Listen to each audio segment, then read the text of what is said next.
Surat crime branch police સ્ટેશનમાં નકલી RC book બનાવવાની ફરિયાદ નોંધાઈ।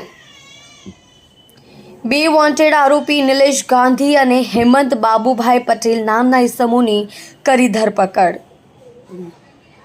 બંનેની બાતમીને આધારે ક્રાઇમ બ્રાન્ચે કરી ધરપકડ। નિલેશ ગાંધી ઉપર અગાઉ અડાજણ પોલીસ સ્ટેશનમાં નોંધાયો હતો ગુનો। નિલેશ ગાંધી આરટીઓમાં કામ કરે છે। નકલી આરસી બુક બનાવવાની જાણ નિલેશને અગાઉ જ હતી। આરોપીઓને સાથે મળી આરસી બુક બનાવી। હાલ બંને આરોપીની ક્રાઇમ બ્રાન્ચે ધરપકડ કરી લીધી છે। કલ્પેશ રાણા સાથે જોતા રહો news 9 Gujarati news channel Surat. DCP police સ્ટેશનમાં આરસી બુક નકલી આરસી બુક બનાવવાનો એક ગુનો દાખલ કરવામાં આવેલ ખાનગી બાતમીના આધાર પર, જેમાં ચાર્જશીટ પણ થઈ ચૂકેલ છે।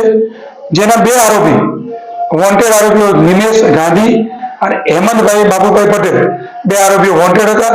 જે ખાનગી બાતમીના આધાર પર બંને આરોપીઓને ક્રાઇમ બ્રાન્ચે ઝડપી લીધેલ છે। જેમાં નિલેશ ગાંધી જે આરોપી છે એના વિરુદ્ધમાં અગાઉ અડાજણ પોલીસ સ્ટેશનમાં એક ગુનો દાખલ કરવામાં આવેલ।